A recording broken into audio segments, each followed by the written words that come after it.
Good morning, ladies and gentlemen. As Adrian's just said, my name's Liz Carter, and I've worked as a counsellor and therapist for GamCare for 8 years now. And again, just as Adrian said, within that time I've come to specialise in working with women who have a gambling problem. And for the last 2 years, I've been therapist for GamCare's women's group. That's who I am, and I think that most of that you could have deduced from my name badge, and that got me thinking, really. And I was thinking that my guess is that today, during the breaks and at lunchtime, when we introduce ourselves, we're going to stick mainly to our professional identity, who we are according to our badges. And I was thinking, why do we do that? And I know that for myself, I do it because, in a way, I feel safe. I can choose how much of myself I reveal according to my badge. Perhaps I can hide behind it, hide the things that perhaps I'd rather not disclose about myself. So if we all think about that for a moment and think about our reasons for something, I'm sure we'll all do, we can maybe have a little bit of an insight into how a woman feels on her first few meetings in the women's group. Because, of course, she comes along with her own badge. On the surface of it, she's wearing a badge that says gambler. Not only gambler, she's wearing a badge that says female gambler, and all the negative associations that she feels go with that. Neglectful, irresponsible, shameless, the list could go on. And the time I spend in the group, I hear women reading off a list of negative names that they call themselves, mainly. So she's had to take her courage in both hands just to walk through the door and to come into the group and to reveal herself to the other group members. But there's a lot of courage that goes too with revealing herself to herself, seeing herself. In the group, we often use the metaphor of the group being as a mirror.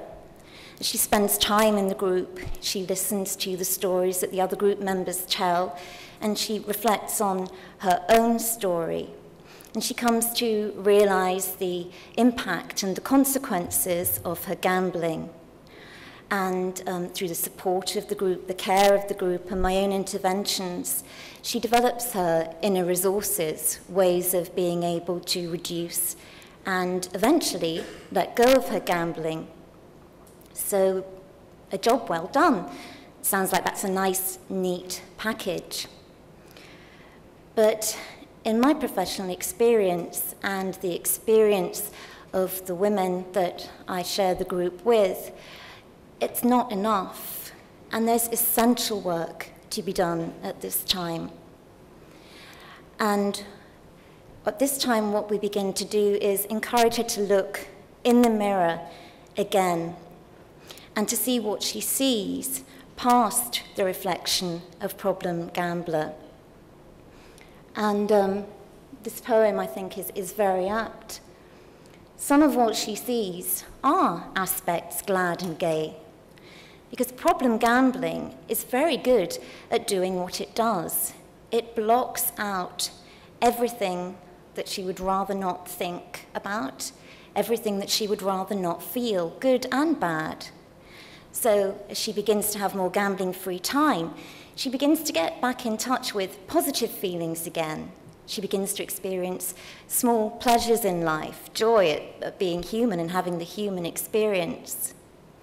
But also in my experience, what she gets in touch with also is the vision of a woman wild with much more than womanly despair. And that was the reason that she decided to use gambling as a coping mechanism. At this point, as she looks in the mirror, she begins to see reflections of a woman who has stories, quite often have associations with trauma, abuse, neglect, abandonment. And these are things that the woman has suffered herself, not things that she's perpetrating on those around her.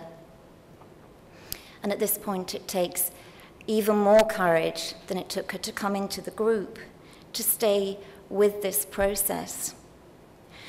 And when I look around the room, I can see people's expressions change because it is painful.